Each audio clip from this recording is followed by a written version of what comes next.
All right, folks. So, what do children's books, softball, and puzzle books all have to do with each other? Stay tuned to find out.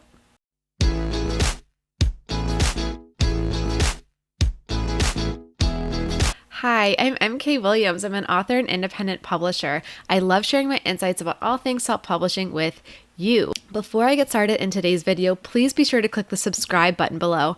That way you can be here every week as I bring you new videos about all things self-publishing, making a career out of being an author, and now being a mompreneur.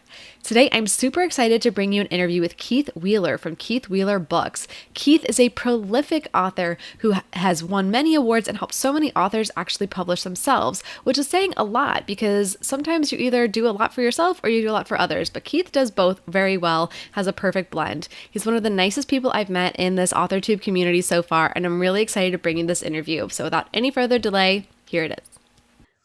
Hi, so today we have with us Keith Wheeler, who is a multi-award winning author, including winning the Pinnacle Award for children's sports activity books. Keith has self published over 250 of his own books in numerous genres and niches, including puzzle books and activity books. In addition, Keith has helped countless others achieve their lifelong goal of becoming published authors, leading many of which to the Amazon bestseller status. He's accomplished this through his 30-day coaching program, course, and active YouTube channel, Keith Wheeler Books. His philosophy is simple. Everyone from 7 to 107 has a book inside them waiting to come out, and he loves to help them on that journey. Keith, I am so excited that we finally are going to get you on the channel and get to talk today. Welcome. Thank you so much. Yeah, it's been a while talking about it, but I'm glad to finally be here. Absolutely. I'm so glad we can make this happen. And I think the part that I'm the most excited about, because I am a super nerd, is to talk about puzzle books. But we'll get to that. We're going to hear all about your story first. And then I definitely want to ask you a lot about that because I am definitely that person who will just like, if I'm on a road trip, if I'm on an airplane, like whatever I'm doing, I'm like, I'm going to do the crossword, I'm going to do the Sudoku, I'm going to do the puzzles. So when I saw that you did puzzle books, I was like, you can make your own puzzle books? Like it didn't dawn on me. So I'm going to have a lot of questions about that. But first, I definitely want to hear how you started out as an author. What was the drive? Where did you get started? Definitely take us through that journey for you. Absolutely. To be honest, I've really been writing as long as I can remember. My grandmother was a poet, and she had a couple of poetry books out. So I kind of got that bug early on. The first thing I had published was back when I was 14 years old. It was a poem for something I did in school. The teacher submitted it, and it won. And ironically, it actually ended up being in the same poetry book as my grandmother's. So it just a nice little thing. So as far as like my children's books and things like that, I wrote my very first one probably about it was about 20 years ago when my oldest daughter was 3. And it took me 17 years to finally get it published because I wanted to find the perfect illustrator for it. But yeah, it was well worth the wait. Nice. That's an awesome journey. And just to see the longevity, I know so many of us who are authors, we started with that passion early, but it does take a lot of stamina to keep with it. Life gets in the way, It does. rejections from publishers gets in the way. Like you said, trying to find the perfect illustrator gets in the way. And after a while, so many people just kind of drop off. So I think it's really inspiring to so many authors who are out there thinking, is it too late for me to has my idea been out there for too long, not getting done? I think that's a really great testament to know it can still get finished and out there however many years later when you do find the right path forward.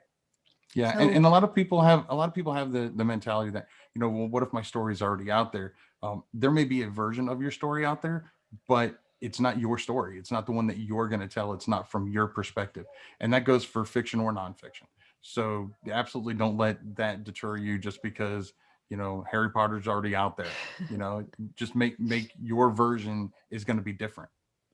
absolutely. Absolutely. And I think that's something people need to hear more often. The inner critic will stop you before any of the outer critics ever do, you know? Absolutely. So that's a great message. Wow. Okay. So you had this amazing experience when you were younger getting published. You wrote the children's book. So there was that 17-year gap where, you're not finding the perfect illustrator. So what happened to finally say, like, did you find the right person? Did you just say, I'm gonna do it, it's gonna happen? Like, what was that final moment you were like, it's happening now?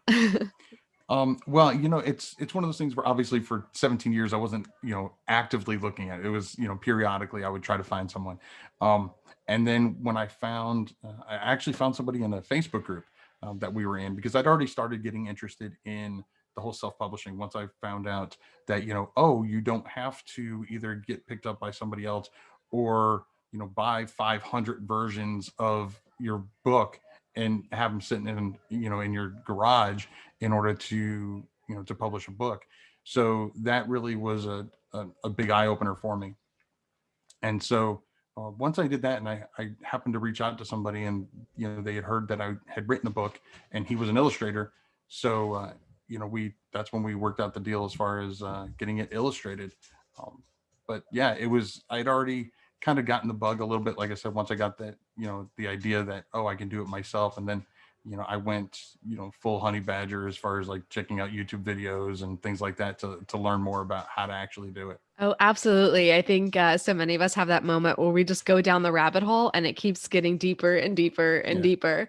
Awesome. So at that point, okay, so your book is illustrated, it's out there. So did you know at that point you had other book ideas that you wanted done, or were you going into this thinking just one and done, or did you know you already had more books in you? Well, I knew I had already had more books in me. My wife has said many times that I write children's book because that's where my maturity level peaked, and which is completely accurate. But so yeah, I've already had other ideas in me, um, but and not just for children's books, just all different things.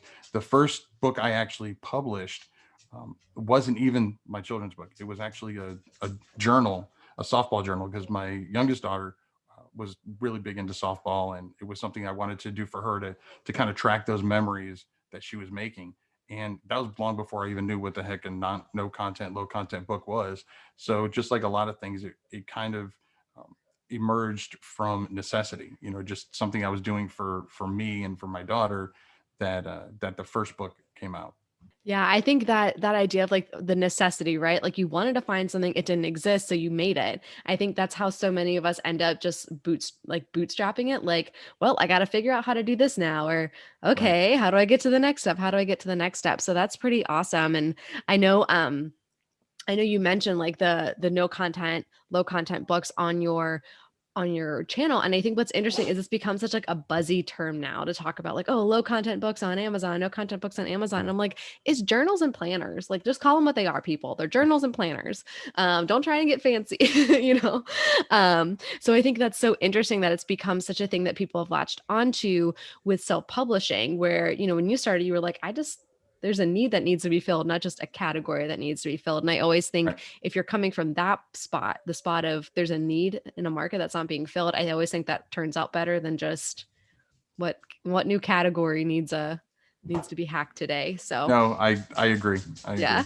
Yeah, that's awesome. Okay, so this is all very focused on serving the needs of your kids, right? So you saw that Right. there was a book that they needed or a journal that they needed. So how are you translating that into creating more books now that they're all grown up? Yeah, now it's a little bit harder, to be honest. But I still like I said, my wife says that I'm still a kid myself, so that helps. But a lot of it is kind of, now that I've been doing this for 5 years now, I can see certain things, and I can see where a need may be, even if it doesn't necessarily pertain to me or my family. Excellent. Yeah, because you can only there's only so many books that you personally need. So I think that's great that you're Right. starting to see what a larger readership needs. And I think that's something that a lot of authors feel discouraged. They're like, I'm going to invest all this time and effort for one book. And then they're like, oh, wait, I can do this. I can do this. So I hopefully a lot of aspiring authors who find this, or who maybe they think they have one book in them and they're like, I'm going to get my ISBNs. I'm going to pay for this. I'm going to pay for this. Like, apparently I have to get multiple books. I have to do a readership.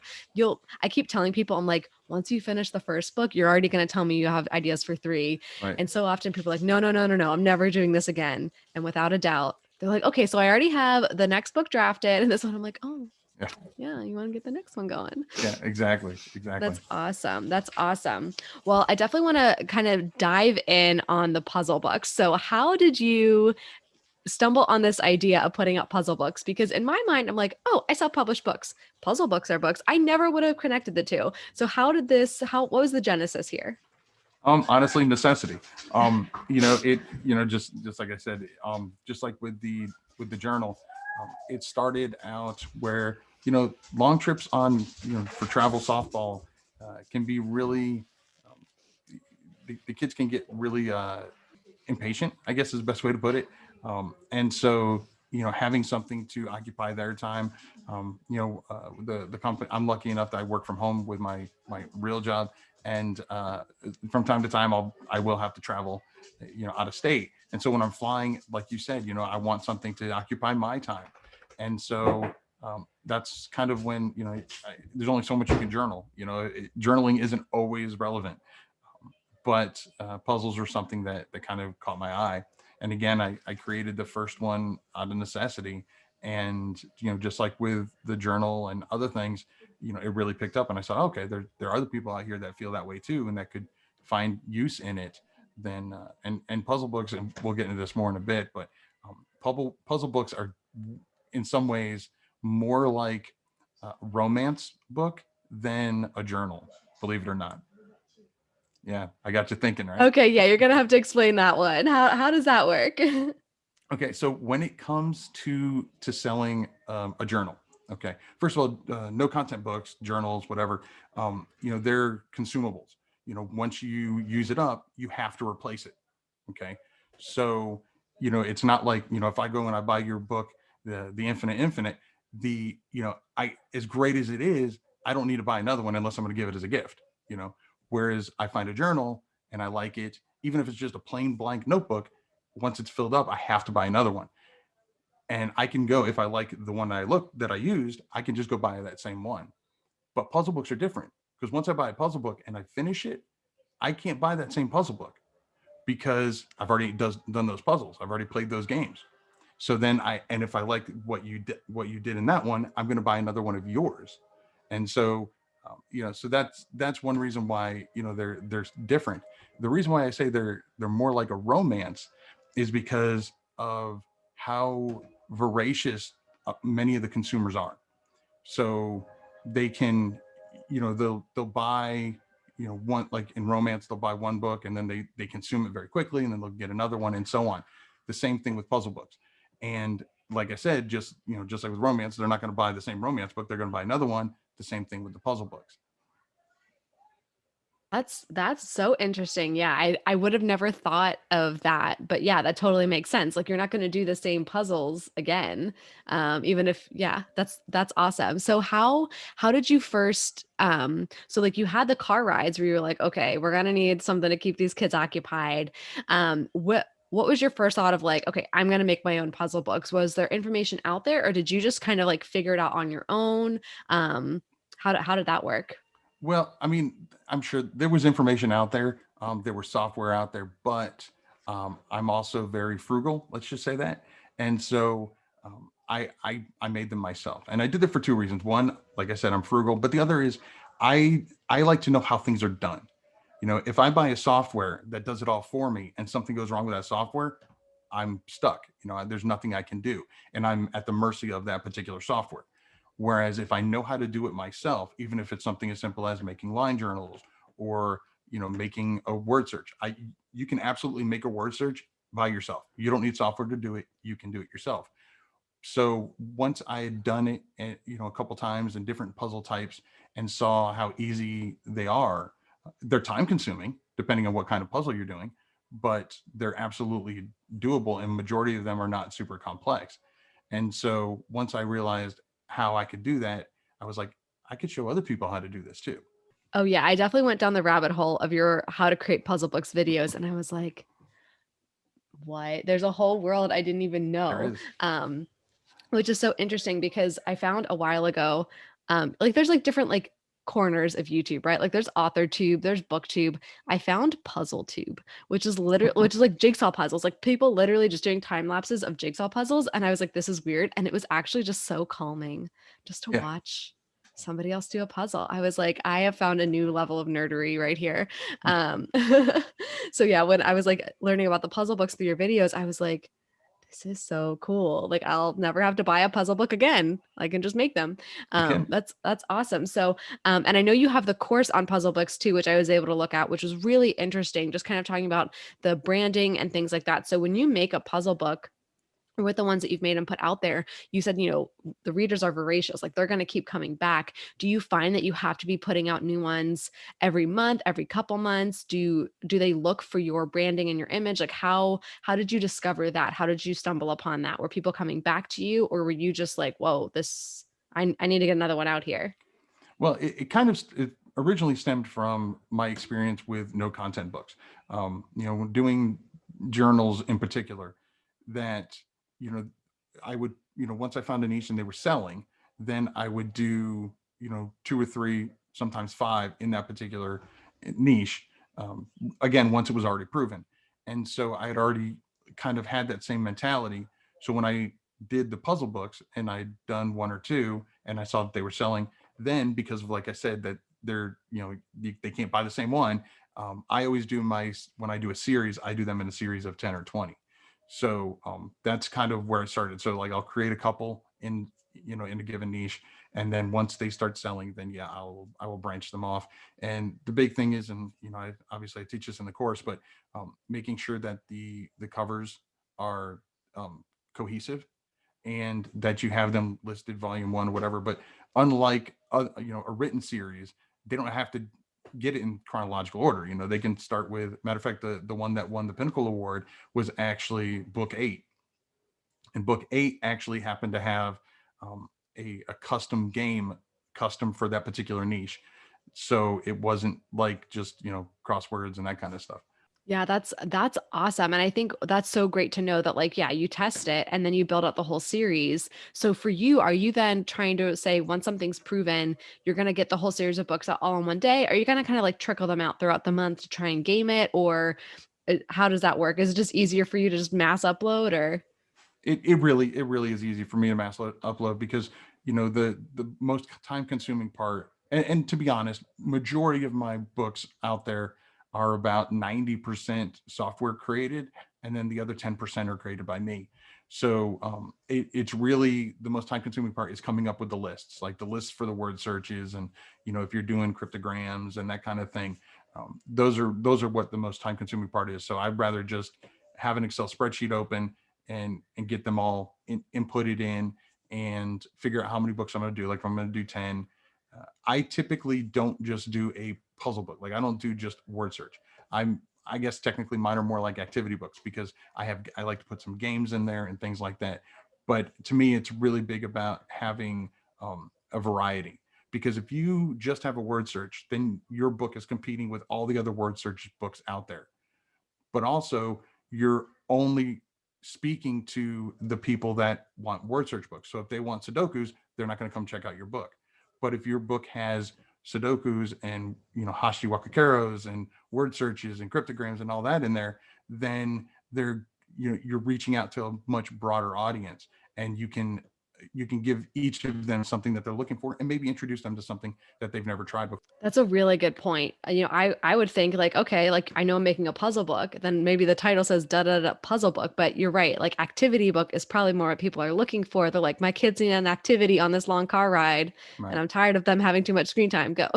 Right. um, yeah. Variety book, whatever you want to call it. So in my Excel spreadsheet, another thing I'll do is, when I'm mapping them out, is I will map out what puzzles are going to be in each of the books. So Okay. so that way they're not all, even though they're different puzzles, they don't even all have the same puzzle types in them. So there is a variety, even within a series.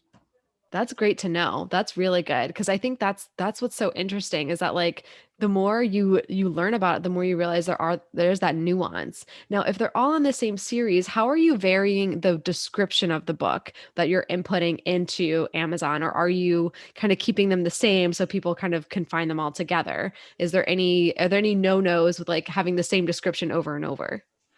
Majority of the time, the majority of the description itself is going to be the same. What differs is I include a list of the games that are in that particular book, and so that's where they're going to differ from volume to volume within the same series. So that's the big way to differentiate between them, and the way they'll stand out. So that way they all kind of are grouped together. So if someone searches certain keywords, and it pulls up one, it's going to pretty much pull up all of them. Perfect. But again, also when they look inside it, they're like, oh, this one's. And what I like to do is I like to have about 10 different games within my puzzle books, and I'd like for one or two of them to be a game that chances are they've never heard of. So, like I said, the Hashiwaka Karos, or maybe a game like Panagrams or something like that, something to get them to think, and to make them more intrigued in that particular book, as opposed to the competition. But again, also majority of it is going to be things that they're familiar with, so that way they aren't deterred by a book that's completely different and they don't know if they're going to like it. Absolutely. That's really clever. That's really smart. So that way you're kind of getting them into that funnel. Now, are you finding, like, are people actually going back and leaving reviews? Because I think that's the hardest part for getting anything with it as an author on Amazon, is like Right. pulling teeth getting reviews. Like, I had somebody even this week direct message me, "I loved your book. It was so helpful." I was like, "Thank you so much. Can you leave a review?" "Oh, absolutely." Guess what still isn't there? And that, Crickets. Yeah. it feels great that they loved it. And I'm sure they're going to tell a friend, and hey, another sale is better than a review. But gosh darn it, I really want those reviews. So how are you finding that people are leaving reviews? Because I'm guessing the parents buying it for the kid. So the kid maybe is the end user, or maybe the adult, because I still do puzzle books. So are they going back and actually leaving that review, or is that something you're not relying on as much for that discoverability? A little of both, and also a lot of my puzzle books are actually adult puzzle books. They're not even kid puzzle books, because that's a whole different thing. For kid puzzle books, you'd probably want to include things like tic tac toe and hangman and those kind of things. Um, but yeah, you can, and even like your word searches are going to be a little bit less complex. Your Sudokus will be less complex, so it won't be a 9 by 9. So yeah, it's slightly different than that. Um, but yeah, in general, it's kind of, like I said, it's kind of a mixture. Um, I actually do get reviews, especially on the ones that have the custom games in them, and not only are they good reviews, or that I actually get reviews, but they tend to be um, more detailed reviews. They'll actually state what they liked about the book. And what a lot of people don't know is that your reviews are actually the content of your reviews is actually read by the A9 algorithm too, and they actually help towards your relevancy. So if there's a certain keyword that that you really want to rank high for, and someone uses that in their review of your book, that makes your book more relevant, because even your customers that are paying for it are saying that this is pertains to this book. So that's something that is a huge bonus when it comes to the A9 algorithm that a lot of people don't know about. But also, getting back to the whole comparing it to romance books, because a lot of puzzle book users are voracious consumers, you don't necessarily need to be first page placement, because just like with romance books, people are going to, at one point, I've already read all these, or I've already done all these puzzle books. And because once you've done it, you can't do it again. They'll go to the second page, they'll go to the third page, and that's absolutely fine. Obviously, you're going to get less sales the further back you are, but not as drastically different as with a normal written book. So yes, I do get reviews, and but I also, the discoverability, as long as you're doing things right with your keywords and that kind of stuff. Even if you don't spend a lot of money on ads or don't run ads at all, you can still see quite a bit of sales, even if you're on page 2 or 3. Well, that's very good to know, because I know a lot of authors out there are always just like, how do I get more reviews? Like, I'm on the second page, which is also a great place to hide a dead body. Like, nobody ever goes to the second page. So that's good to hear that in this genre people do go to the second page. I think there's so much to dive into here. And one thing I talk a lot about on my channel is going wide, right? Making sure your books are available everywhere. So with your puzzle books, are you keeping them just within Amazon, or are you taking them out wide? And is there a strategy behind that? No, absolutely. I am on the same boat as you. I think that your audience is everywhere, so your book should be everywhere too. It's Amazon is the a million 1,000 pound gorilla in the States, but it's not like that everywhere. And there, believe it or not, there are people that absolutely despise Amazon and don't go on Amazon at all. So you need to have your book in other places. And other than time, what else is it going to cost you? You know, so why not? And and a perfect example is, and I'm actually going to be doing a video about this in the near future, is with places like LuLu. you can do puzzle books spiral bound. And one of the biggest complaints that when it comes to any kind of journal or low content, no content book that people have is, where the gutter is, there's parts that they might not be able to use. Now, when I create my puzzle books, I make sure that I give enough of a margin there that that's not an issue. But with spiral bound, you don't have to worry about that at all because there is no gutter.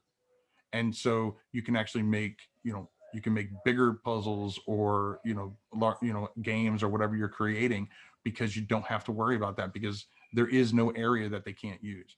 So absolutely going wide is a big, I'm a big advocate of that. Hey, awesome. I preach it. Just preach it all day long. Praise hands over here. That's awesome. Well, and another thing, so I'm going to take us down a little rabbit hole. So I have actually not worked with LuLu. So I use other wide aggregators. So that's kind of the thing with being a self-published author is you kind of find your direct retailers, which most of us are direct with Amazon and Google and a few other places. And then there's the aggregators. And really, once you have one, you don't need to try the others, and it might actually trip things up if you're trying the others. Agreed. So what are some of your impressions of LuLu? What are the things you like about LuLu? Definitely share, because that's something I haven't even been able to cover on my channel because I already have another aggregator. I don't want to mess things up and sign up for another one. So I'd love to hear your Yeah. experience with LuLu. Yeah. Yeah. I like Lulu a lot. I actually just got in the spiral bound. I don't even have it opened yet because I haven't done an unboxing of it. But actually, I can show you. This is actually what one of their spiral bound books looks like. This is a coloring book. Um, you know, and so and they have so many different options that other places like KDP don't offer for their paperbacks or for their print books, like Spiral Bound. They also have 80-pound coated paper. Um, so, like if you're doing a coloring book or a puzzle book or a children's book, that coated, it gives it a little bit of a sheen, but it makes it a little bit more durable. Those are huge pluses for me. Um, 2021 was really rough for Lulu because um, they had decided already, they'd already planned that they were launching their new website. It was a complete overhaul, and so I mean, everything from uploading a book, everything was completely different, and that happened in 2020, and they planned it in March. So not only were they in the middle of doing this complete overhaul, but now their employees had to work from home. And so it was it was, I felt so bad for them because they were getting, raked over the coals for a lot of issues. And of course they didn't have the support for that. They weren't ready for, I mean, they were ready for, issues with the switch over, but not, people working from home and, all this other stuff. So it was the worst possible time for them. But no, I really like the quality of books. One of the things I can say that I absolutely love, like I said, I didn't open the box, but it comes in a corrugated box. Big deal for me. I don't care personally. Like if I'm getting a proof copy, whatever.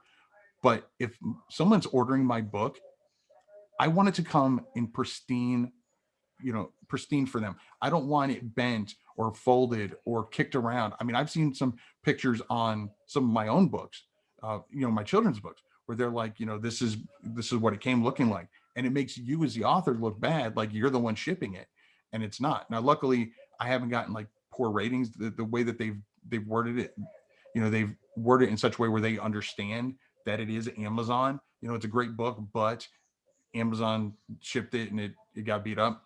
But that's a big plus for me when it comes to places like Lulu, is that they spend the money and put it in a corrugated box. Yeah, absolutely. And I know that's something that's so like niche within a niche within a niche that like us authors will really drill down on, but that's absolutely, the presentation totally matters. And all those little details matter along the way. I know there's some authors who will like really nerd out on all these details and things like that. And some who are like, oh, whatever, it doesn't matter. But yeah, the first time you get a review where somebody says, this is what the book looked like when it got here, and you're like, that's my baby. Yeah. And somebody stepped on it. I actually had the first time I ordered proofs through another aggregator, I received it, and there was a boot print on the back of my book. And I was like, somebody stepped on my book. No, Yeah, they stepped thankfully, in. I sent in the photo, they Right. replaced it, they did a make good, but I was like, Right. But but see the thing is, and yeah, and since you're an author and it was a proof copy, you understand. But as a customer, many don't understand that, and as much as Amazon is so big when it comes to customer, the customer care and customer service and stuff like that, it's amazing how something as simple as this could make a difference, and it really can. And the funny thing is Create Space used to do this, you know but when they switched over to KDP, they went to the bags. And I understand they work in volume, but um I and it I obviously I have no data to back this up, but it makes you wonder how much um less likely someone is to buy your next book if it came looking like that. Exactly. Even if they understand that it wasn't you, they'd be like, I don't want another book like that, to come like that. I'll get the ebook, which great, it's still a sale, but there's a big difference in royalties, Yeah. between an ebook and a paperback. Yeah. Now, are you able to sell the puzzle books and activity books as ebooks, or they're really only print? No, they're only print. Yeah. Okay. Yeah. Absolutely. And yeah, I think most customers understand it's Amazon, but they order so many things from Amazon all the time. Like it doesn't even occur to them like, oh, it was the person who did the shipping, not the person who wrote the book. So Right. it's interesting. And I guess it's just a law of large numbers, right? Like eventually there's going to be an issue, and eventually your number's up and it's your book, but you just try to mitigate that where you Right. can. So Right. that's good. That's really good to know about LuLu. I'll definitely, I may like, I'm considering like branching out and trying all the different aggregators with different books, but then I'm like, that's so many more logins to manage and all the other things. So I'm testing the idea in my head before I try it in real life, but that's definitely good to know about LuLu. So very, very helpful. Yeah. Now, I have some other like nichey things I always like to ask because I definitely nerd out on some of these niche things. So with Okay. each of the puzzle books, are you registering your copyright? Are you getting the separate ISBNs? Like, do you find that you're doing all the same back end work that you would do for a children's book or another like YA book? Or are you finding there's more efficiencies with that where you're like, like I could do mail in the registration for copyright, but or are you taking the same steps that you would do for your other books? No, I don't. I don't do copyrights for my puzzle books. In fact, I don't even buy my own ISBNs for the puzzle books. I just use the free ones that KDP or Lulu, whoever I'm publishing it through, that they offer. Um, does that mean that they're going to be, it might show them as the imprint? Yes, but most customers don't care about that. They care about the content, and so they don't care what it says on on an Amazon page under imprint. So that I try to keep, go back to the whole thing where I'm frugal, and puzzle books, depending on what niche you're in, you can usually charge between um, $8.99 is usually my sweet spot. But I've got some where I charge $14.95, depending on the particular niche I'm in, and what the competition is and how voracious they are. But just to kind of maximize my profits as much as possible, I don't do the copywriting or the ISBNs for those, especially when you think of the volume that I'm doing in a series. Now I don't do volumes like what people used to do. Hopefully they don't do it anymore when it comes to notebooks, where people would like upload hundreds a day and that kind of garbage. I don't do that. And again, because they're not reusable, they're consumables, but you can't get that same one. That's hasn't been a necessity. You don't need to create that many puzzle books and throw stuff against the wall and see what sticks. If you find a niche that you're interested in, that's the key part, because then you can get a lot better when it comes to like your word searches, and it can be more dialed into that niche. Then you don't need to do all that other stuff. But because I'm doing 10 or 20 in a series, that those ISBNs could really add up real quick. I mean, if you're doing 20 in a series and you bought a lot of 100, that's only 5 series that you can do, and then you need more. So yeah, I don't bother doing that. No, that's totally good to know. And especially for something where I think there's like an emotional difference too. Like you're taking a lot of time and hours to put together the puzzle book, but I think there's an emotional difference too over like owning the work when you've written like a 200-page novel, your Right. YA novel. Like, I think there's a lot more like emotion attached to, I want to do everything I can to protect this, Yes. versus the puzzle book where you're like, I'm making like another 12 of these today. Like, I love Right. it. It's a book baby, but it is one of many book babies, and it is not Right. getting all the love of the others. Right. It's lists of words. It's not my words. You know, so it's my time, but it's not my words. You know, it's like I said. If you're doing word searches and stuff like that, it's a list of words, or it's a list of numbers. If you're doing either a number search, which is a word search but with numbers. A lot of people don't know that's a thing, but it is. And Sudokus and things like that. Then you're not even doing words. So yeah, I don't bother doing all that extra stuff. Yeah. And that's good to know, because I think if there's anybody interested in adding that on, right? So like for people like us who kind of know like the back end, like we know the systems, so it's kind of like, what, this would be a fun thing to try. Like, that maybe they already have a children's book series out there, and or an activity brand, or things like that, and they're like, I'm going to try puzzle books too. This sounds awesome. This sounds fun. It's good to know that they don't have to invest the same amount financially with the ISBNs and copyright and things like that they would do for their other books, because like you said, that can add up. And I'm also very frugal, so that speaks to my thrifty soul right Yeah. there. And what a lot of people don't realize is you can use things like puzzle books and other no content books as companions to your already existing books. So, like if you've got a book in, science fiction, it's super competitive, but a puzzle book in science fiction is a lot less so. And so people might find you from your puzzle book, and then in the back of your puzzle book, or even on the front, or in the front page, you can say something along the lines of, if you like this, check out my series or my book or whatever, and be like, oh, they've got a book that's in that same niche that I'm interested in, you know but people that might not have discovered you through your book itself may find you through these companion books. That's a great point. I think that's something that would be really interesting for current authors out there to try and use that as like a marketing technique, like to get more readers into their atmosphere. So that Right. would be really interesting to try out. That ooh, super fun. Which is a good thing that I have access to your puzzle book course, because then I could make that happen. So, can you tell us more about the course, and like what prompted you to like put this course out there, and what do you want people to take away from the course when they go through it? Great question. Okay, so on my channel, one of my biggest types of videos that I do are tutorials. I don't do as many anymore because they're very time consuming, but they're my most popular. And people have commented that I make them very clear to understand and that kind of stuff. So I had already done a series on how to different no content interiors, line journals and that kind of stuff.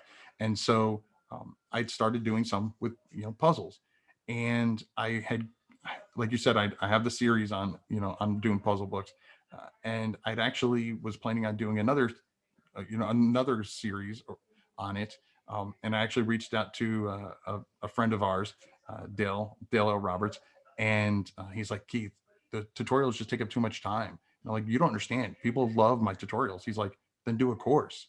And that's when the light bulb came on. I'm like, okay, it made perfect sense. And while on one hand I'm kind of like a lawyer where I can always argue both sides, and so I was really excited about it, but then I was like, but I don't really feel right charging people for this kind of information. But then something clicked in me that made it make sense to me, and that is, if all of the content is out there for free, and then everybody has it, and puzzle books will end up being like line journals. Everybody's doing them because it's free, and and it's not fair to the people that want to make it, that are putting time and effort into it, meaning the creators. And so I the reason why I created this course and didn't just put it for free on my channel is, these are puzzle types and game types. It's called Puzzle Book Mastery, but there are a lot of games in there too, like for two players to play back and forth. And but Puzzle Book and Game Domination. I don't know if I said it's called Puzzle Book Domination, and Puzzle Book and Game Domination just sounded way too wordy. But by these are all ones that don't currently exist in any software, so you can't buy a software that creates it for you, or any paid software that I've found. But they I wanted to give people something that they can do that will make them stand out. So you can, if you can go to my channel and you can learn how to make word searches and stuff like that absolutely for free. But if you want to learn a little bit more, you want to take it to that next step, then that's what Puzzle Book Domination is all about. And I tried to make it as accessible to everybody as possible as far as the price is concerned. But it's more than just right now. It's 14 different puzzle slash game types. I also have videos where I talk about key things to put inside your puzzle book or on your puzzle book cover, both the front and the back.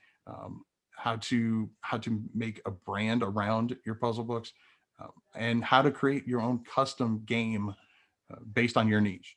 And I actually, I could have used softball because that's the one I already existed for me. But instead, you see me research a niche and actually create that custom game right there in that. And it's a very, I try to keep everything in bite size chunks, because what I really want to take people to take away from this is, I want them to have this sense of discoverability, but then also this, I can do it.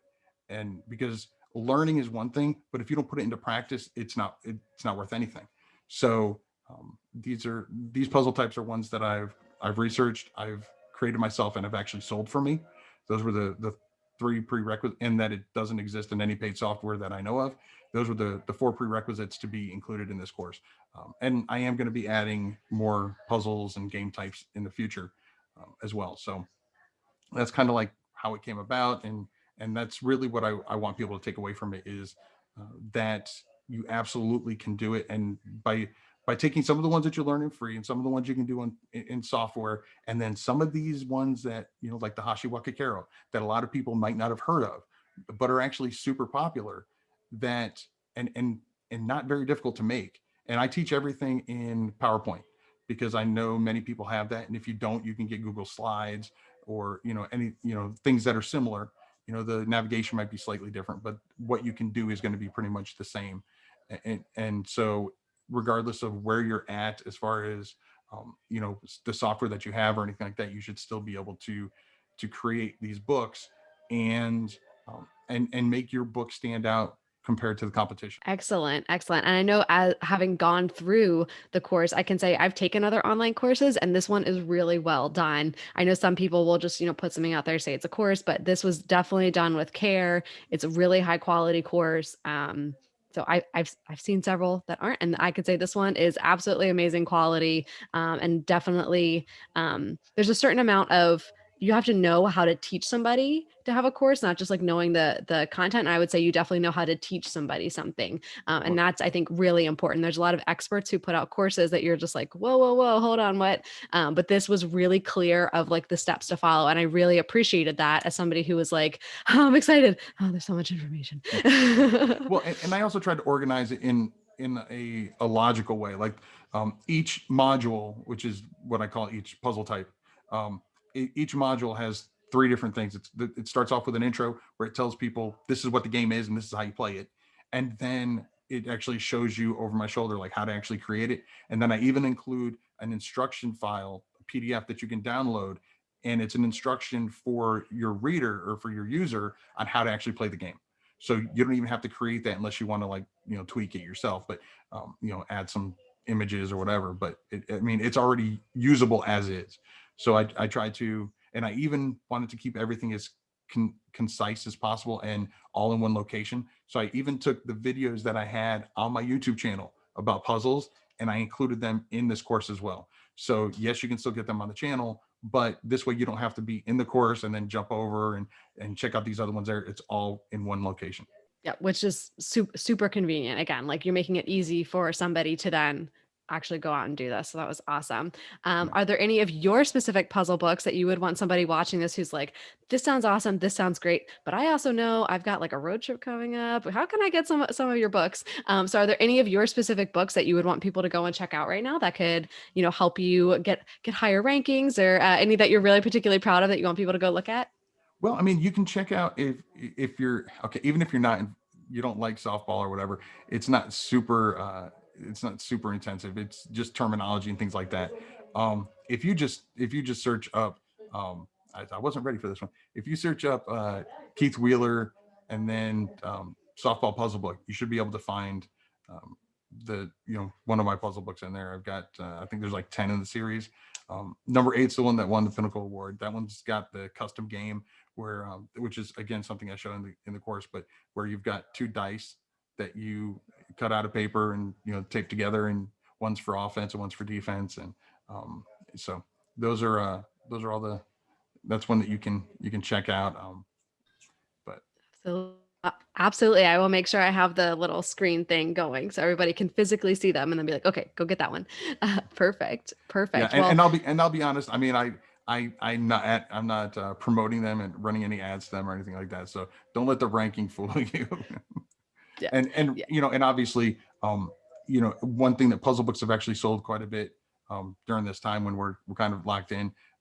But since depending on what area you're in, softball this isn't the softball season quite yet.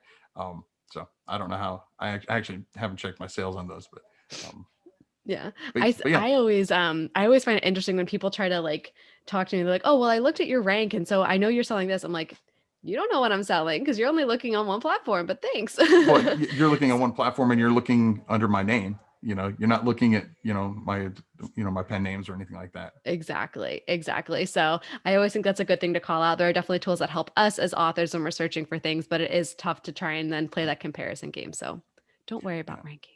Yeah.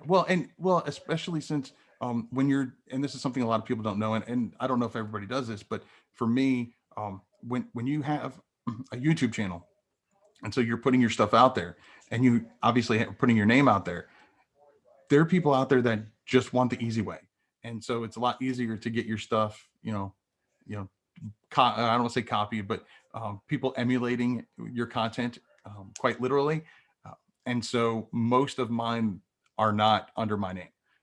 That is a very good tip to know. So that way, if they do well, that if people aren't, if they do well, You said to doo know doo. that if your books do well, to maybe this would be a good instance to have a pen name, either for this style book or for your other style of book. So that way, your brand is separate if you want them to be separate, unless you're doing the companion book. But yeah, so you don't get an issue where a very good problem to have where you're doing so well, people want Yeah. to latch on. That's a very good Right. problem, but Exactly. still a problem. Exactly. It's still a problem, right? Yeah.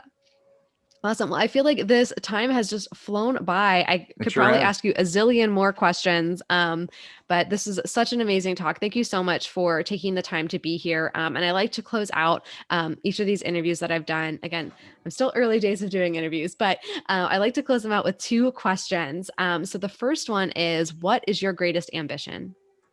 My greatest ambition, probably when it comes to when it comes to books and stuff like that, is to at some point, hopefully in the next few years, be able to quit my regular job, because I do have a full-time day job in addition to everything else that I do, and so I am lucky enough to where I am able to work from home, but just having that much more free time to actually focus on my writing and creating more books.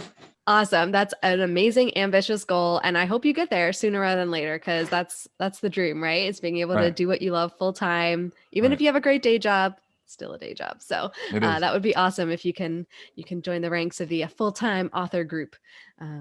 Yeah. And then okay, so where can everybody find you? That's my final question. Where can people find you online? They want to know more about you, all your books, what you put out on YouTube. Where can people find you?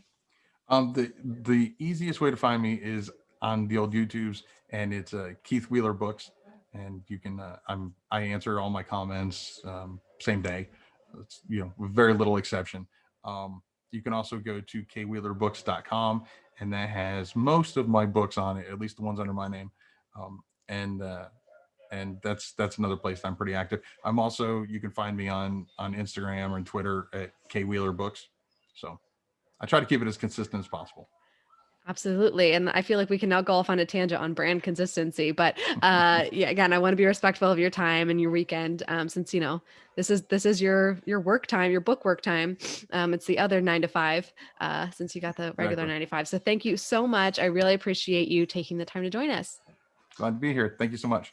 All right, folks, that was an amazing interview. And after Keith and I stopped talking, we were just chit-chatting back and forth a little bit, just saying we could talk about books all day long. Like I had so many more questions I didn't even get to ask because we just started going and getting on a flow of the conversation. So we'll definitely have to have Keith back at some point to talk more and answer more of your questions. So I really want to talk about some of the things that he pointed out. So a lot of his journey as an author came out of necessity, right? He said, I wanted to have this journal for my daughter. It didn't exist, so I made it. I want to do this. It didn't exist, so I made it. I had to figure out the next step. And I feel like that's something that so many of us can relate to. So definitely know that just because you're feeling like there's no roadmap for you right now because what you want to make doesn't exist, doesn't mean that you can't make it exist. And another part of his journey, it took him a while to get that first book done. He actually had other books out before that first book ever got done. And I feel like so many of us are actually on that journey, but we only ever hear of the people who, well, I tried this and it just happened to work. And that's not real life. That's, very few have that happen to them. Whereas Keith, he worked hard. He tried to find the right balance of everything. He tried to find the perfect illustrator. He, found another book he could do, and then he finally came back to that one. And I think that's very emblematic of what a lot of us do.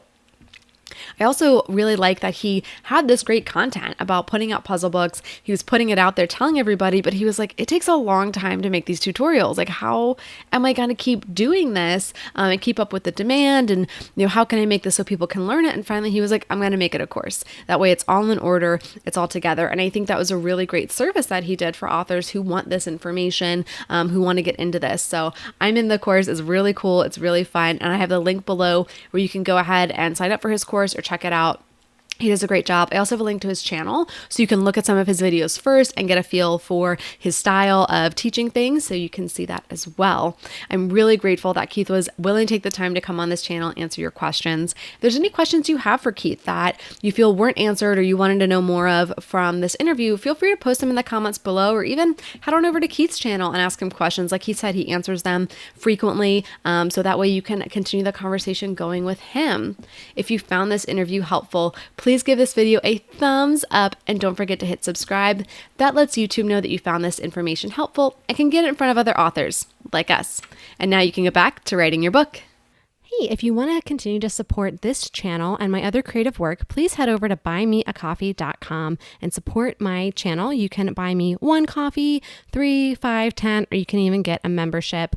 Those who are in the membership are actually going to be included in the acknowledgements pages of all of my published books moving forward as a big thank you. And you can even get some additional options to get an Instagram thank you post shout out or a shout out in an upcoming video. Thank you so much for supporting this channel.